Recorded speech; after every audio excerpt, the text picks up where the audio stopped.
I want to get you out the door with every result from every league in under 15 minutes, so that you're more informed about what's going on in the world of sports. Hey TJ, what's going on? I'm Chandler and this is Tiger Beat Sports. Hey everybody, I'm Chandler Sports and this is the Sport Report. And I'm Chandler and this is Tiger Beat Sports. Welcome to a special edition of this all crazy sports newscast. Broadcasting from somewhere in the United States. Hit it, Blaze. This is the Sport Report.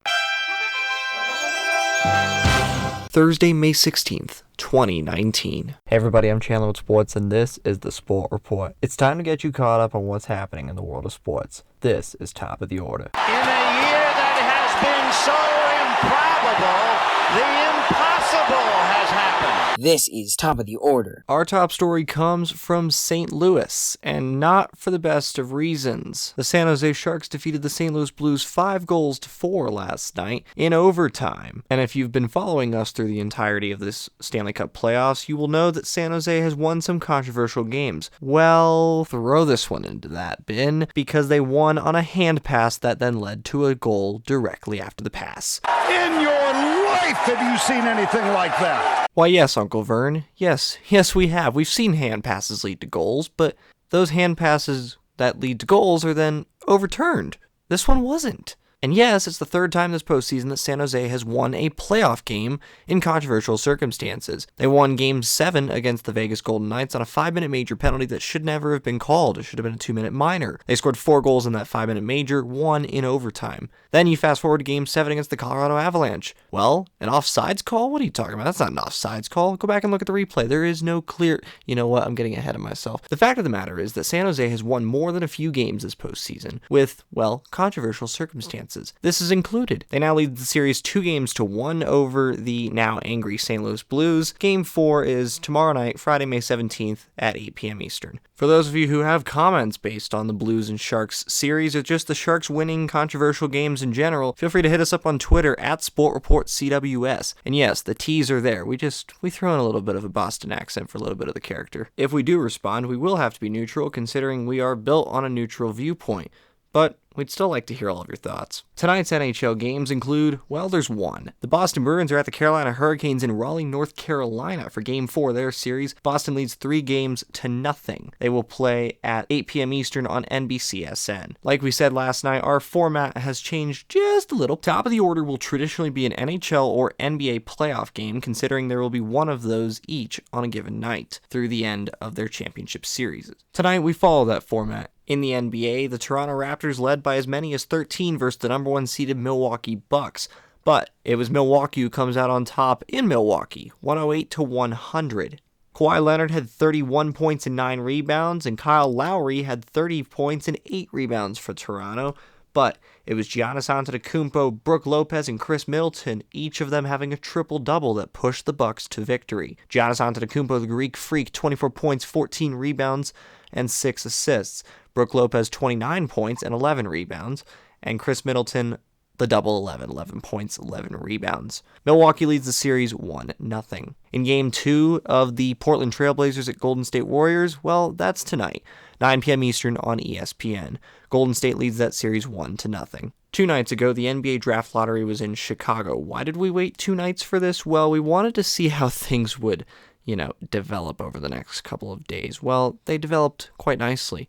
Everybody freaked out because the New Orleans Pelicans, with a 6% chance, won the draft lottery. Memphis Grizzlies picked number 2, New York Knicks number 3, LA Lakers number 4. Meaning, if you decide to tank, you're not guaranteed the number 1 pick. That's also in part due to the change of format, where teams that decide to finish in last, or tank on purpose, will be given lower odds compared to previous years. Well, it helped this year. But wait! Something from Brian Windhorst at ESPN shows that Zion Williamson could return to Duke. Realistically, not going to happen. He's going to go number 1 overall to the Pelicans. Jay Morant's going to go number 2 to Memphis. And then it's a free-for-all from 3 to 30. But in the case that it does happen, just keep your eye on it. Now we transition to baseball. Derek Jeter with one of the most unbelievable plays you will ever see by a shortstop.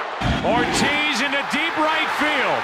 Back is Sheffield. We'll see you later tonight. Someday, the Chicago Cubs are going to be in the World Series.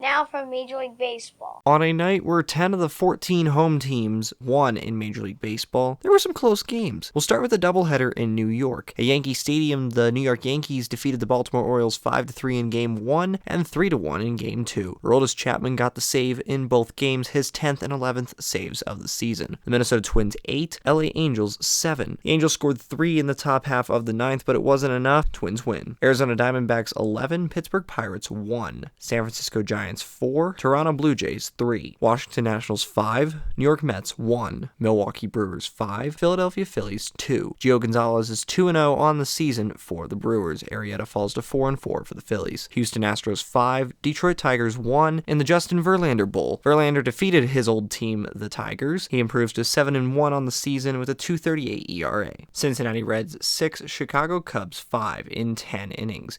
Yasiel Puig won the game on a bases-loaded single to center field.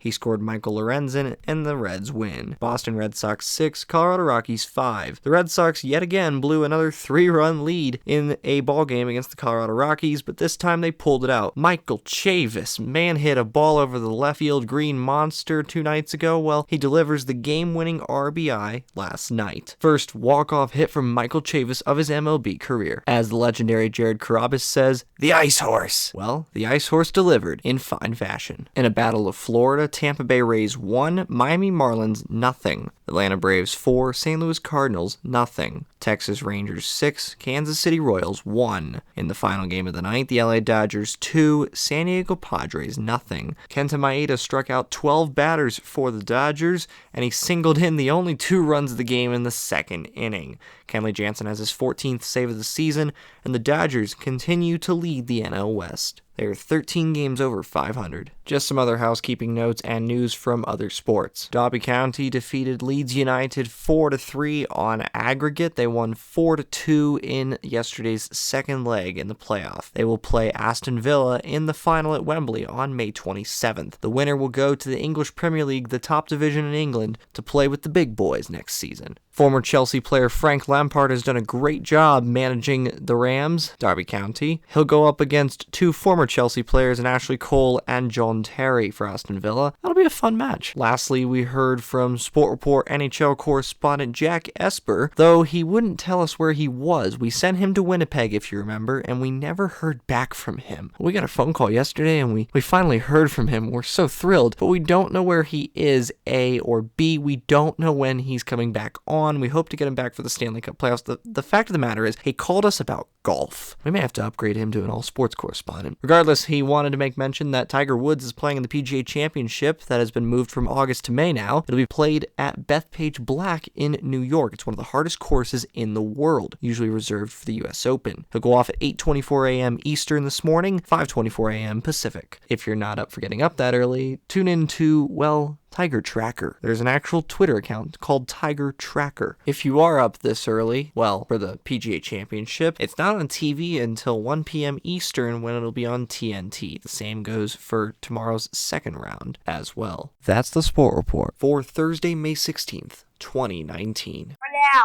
I'm Chandler. Thanks for tuning into the Sport Report today. We'll be back tomorrow with the latest in sports. Do you want to contact Chandler Sports or members of the Sport Report team? Visit sportreportcws.com.